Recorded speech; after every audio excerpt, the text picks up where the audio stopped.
my channel. Thank you all so much for coming back. Virtual Grace here as usual. If you're coming back for the first time, you're welcome as well. Kindly click on the subscribe button and remember to turn on the bell, and definitely share this video. So today's video is special because you have a guest on our channel. I would let him introduce himself quickly before we continue. So welcome. Let's meet you.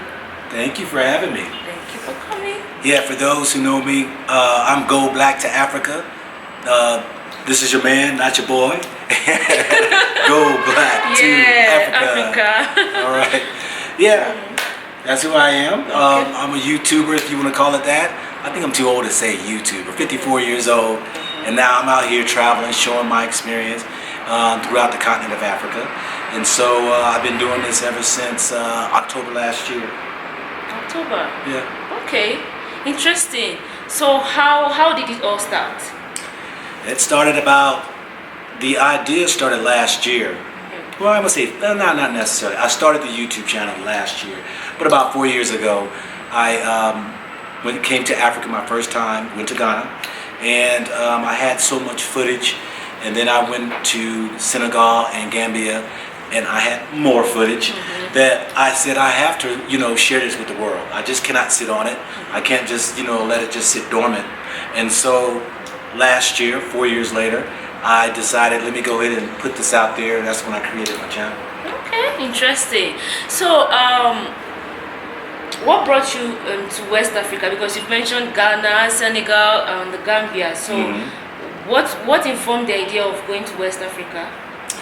Well, lived in America most of my life.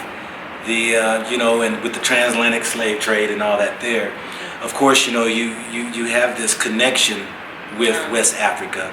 When, where our story was told when we got off of the slave ships, that's where our history began. But we knew it was always way before that. Way before that. And so, I was born actually in Libya, in Africa. And so Africa has always called me all those years. And only way I wound up being born in Africa was my dad was military. Oh, okay. And so, but my mom and dad was living in Greece, and they wound up sending my mom to Africa to have me. That's where they sent all the pregnant women that were U.S. citizens to Africa, which was a military base there. Okay. So that's how I was there only 2 weeks, she said, and then we were out of the country or continent. And all those years, knowing you're born in a continent, sharing your stories coming up through school, and kids thought it was quite interesting.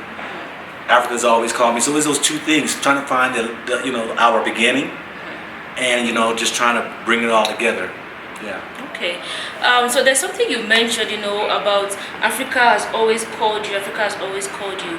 I understand you are now living in Africa. Yes. Okay. So I'm curious to know, how did you eventually move and decided to start living in Africa, and where are you living? Just for those who do not know. Yeah.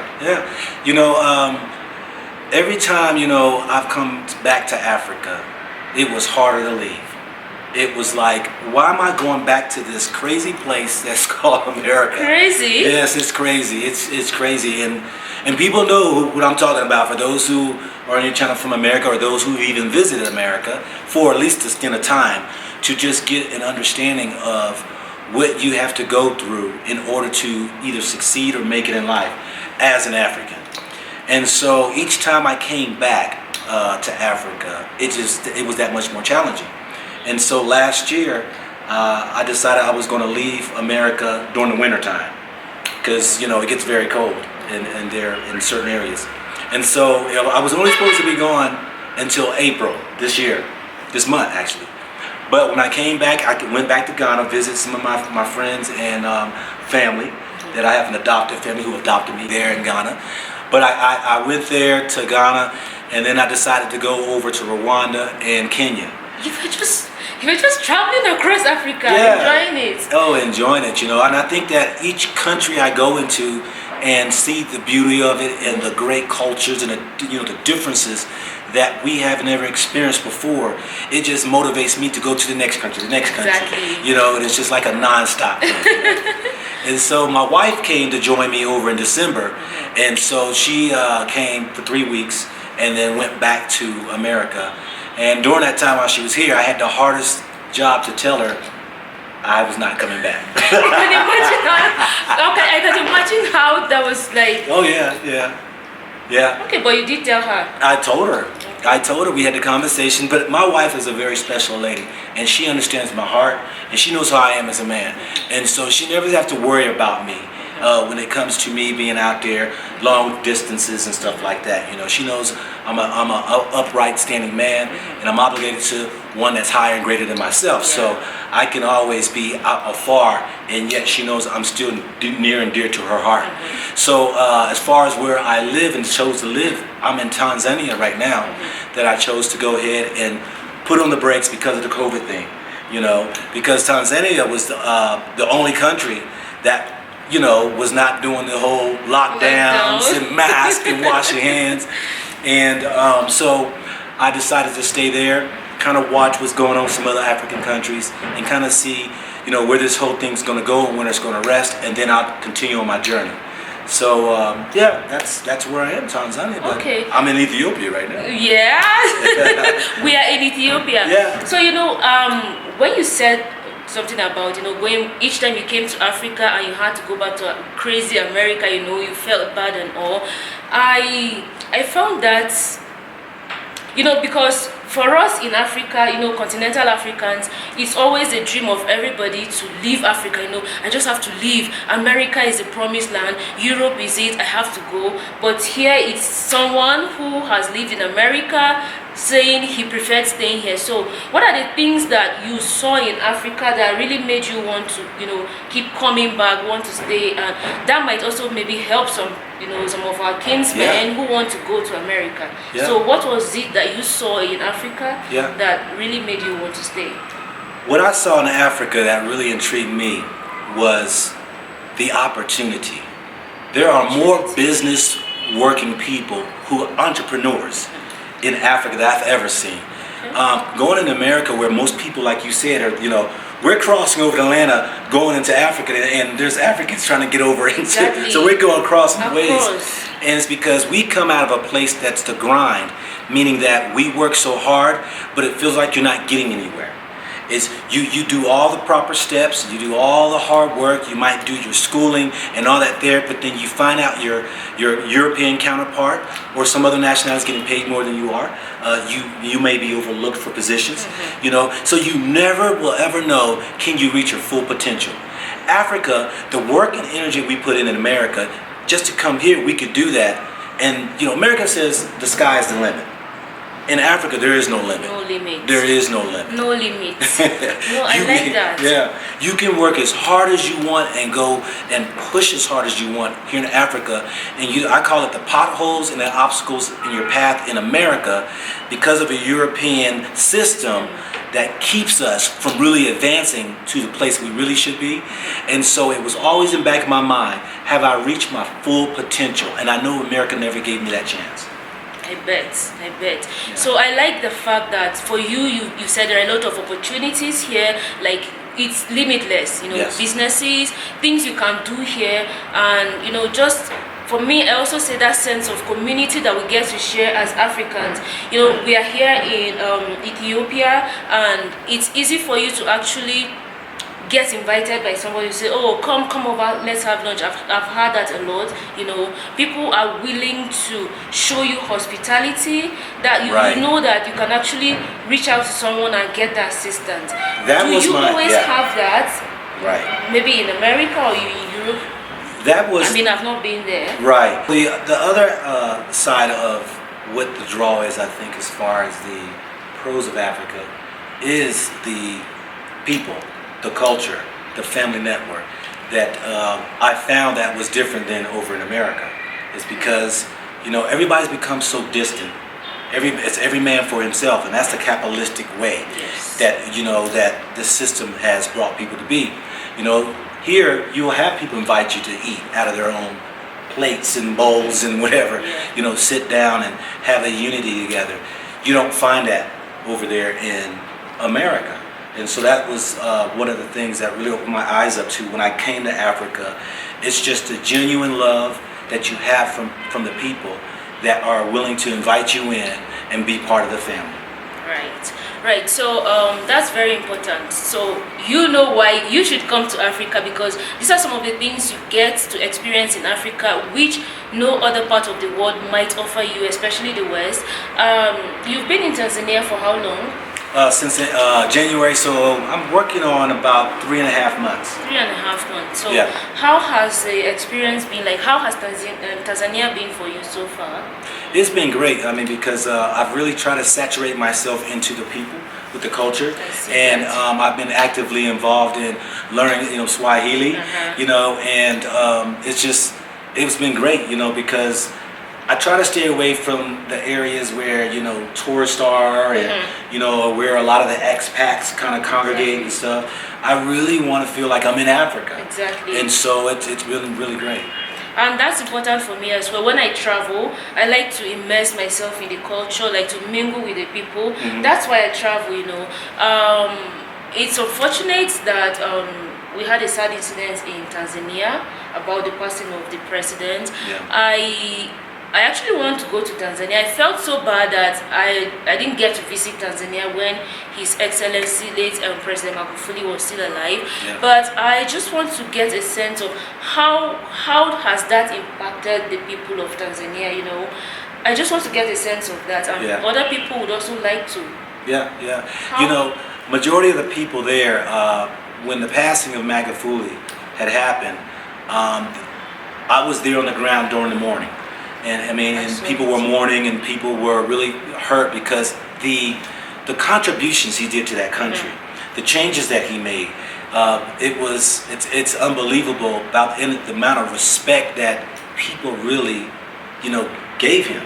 And so the procession that happened when they were, taking his body through the different provinces or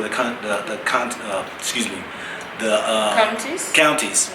I hopped on back of a motorcycle and, was kind of following the whole, procession. And that just hearing the cries and just hearing the people, mourning and just seeing that these people really loved him.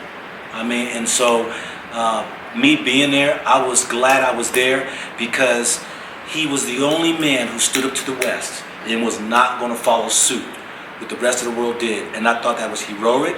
I thought it was heroic on his part to bring the Muslims and the Christians together and praying together, and that God would take care of them during this COVID. That means he was a man of his own convictions. And so, yeah. So, having been there and experienced that, what do you think African leaders can learn from that, or we as Africans can learn from, the leadership of late President Magufuli? As far as unity and all. Yeah. I'm on the outside looking in, because I've only been there a couple months, so I don't want to stand in the way of the thoughts and mindsets of a Tanzanian. But I believe that by his actions, and he wanted the country to be independent. Very important. Independent, though interdependent, but they can depend on themselves when it comes to taking care of their matters and not leaning on handouts and stuff like that. I think that many leaders can be able to, embrace that mindset, that view. And so I think, like many of the leaders in Africa can learn from what President Magufuli did during his presidency and what the changes he's done. And I think that people are going to start following suit. I hope so. I really hope so, because for me, I've not been to Tanzania, but just hearing and reading about the things he had done and how he united the country. I didn't really know that there were Muslims in Tanzania, but I got to know about it when I heard that the vice president is actually a Muslim. I'm like, okay, you don't hear about religious fights and all of that. So I feel like it's something we can learn from and embrace across Africa, because we need unity if we're talking about development. Yeah, so having been here, what would be your word to, first of all, continental Africans who want to move, like the whole idea of I must leave? What would be your word to them, coming from the West and having stayed here? Yeah. What I would say is that the energy that you're going to put in to try to go to other foreign lands, you can utilize that energy to here to get yourself started. And I understand everybody has their own place in life, but I find so many stories out here in Africa that people started with nothing and they grew into something. And you yourself could do that too. Instead of really putting a lot of energy trying to get over to foreign lands that you're going to find you're probably in a worse spot than you were before. Exactly. Most people are wanting to go to the Western world for the money, and they don't understand that what they're going to give up for trying to make that money. And you'll see that whether it's you're going to have more headaches, you know, if you have families, you'll find that your families will probably go through breakups. You know, you're going to jeopardize even some of your spirituality beliefs because it's a very big tug from the Western world to try to go ahead and transform you instead of you transforming it. Yeah. All right. Then what would be, you've heard him, it's better you stay here, invest that energy and all the resources you want to invest in running away. Let's develop our continent because we can make it happen here. And what would be the word for other Africans who were not born in Africa but who would love to come back? Having come? Yeah, oh yeah. My first thing to say on that is come visit. You have to come visit. Many people think when I say go black to Africa, they think, okay, uproot and just go move. No, you need to take steps. You have to take steps. Come visit, you know, and every country is different. But one country or several countries may be calling your name when you find that you can suit in to wherever country that maybe relates to you. So even coming to visit, you know, you might come into a country that you might have some culture shock and you're like, oh, Africa's not for me. There's 54 countries in Africa that there's one out there for you. And you will find that you will be able to get situated in, be part of Africa, be part of communities, and live the best time of your life. If I could say real quickly too, that even for those who are looking to come out or trying to leave out of Africa to go to countries, it's that I've heard a lot of different reasons why people leave. You know, people talk about the governmental systems. They talk about not having the opportunities. They talk about corruption. Let me share with you right here. The Western world is more corrupt than any other place. I'm just here to tell you. Corruption's everywhere, okay? You can take it from me. I started with nothing in America. Nothing. And I had to fight. And it felt like I was getting nowhere. But I was able to achieve. That same energy that I put in America, I know I would be twice as further if I was here in Africa doing it. I know I would be. The other side of that is that even the government and the system in America has held many of us black people back, majority of us black people back, and we were still able to overcome, just like you can overcome here in Africa. Very important. I really wish that you listen to this, counsel from a brother if you are planning that exodus out of Africa, because Africa needs all of us here in order to develop and move forward to make it the continent that everybody would desire to come live in and not just visit. So that's pretty much it. Tell us, if people want to contact you on social media, how can we contact you? Sure. My YouTube channel is GOBLACK2AFRICA. And so you can go ahead and check that out there. My email address is GOBLACK2AFRICA@gmail.com. And my Instagram is @GOBLACK2AFRICA. So you can reach me at those 3 different places there. Okay. So you've heard from him. Thank you so much for doing us the honor of coming to our platform. Thank you for having me. Myself and my viewers. Thank you so much. We appreciate it. How long will you be here in Ethiopia? I'm probably going to be here 2 weeks or so. I'm not sure. I don't plan anything hardcore, but not less than 2 weeks. Okay. So he's here. He's going to be sharing his experience here in Ethiopia. So you would definitely love to see that. So subscribe to his channel as well. Subscribe to her channel. He shares Africa, from his perspective. So don't miss out on that. Thank you so much. Thank you for having me. I wish you a good time in Ethiopia. Thank you very much. And hey, thank you for having me on your channel. Thank you. Alright guys, so that's pretty much it for today's episode. Hope you've enjoyed it. What have you learned from this video? Drop a comment. I would like to know. Share and remember to subscribe if you've not subscribed already. I'll see you in my next video. Bye.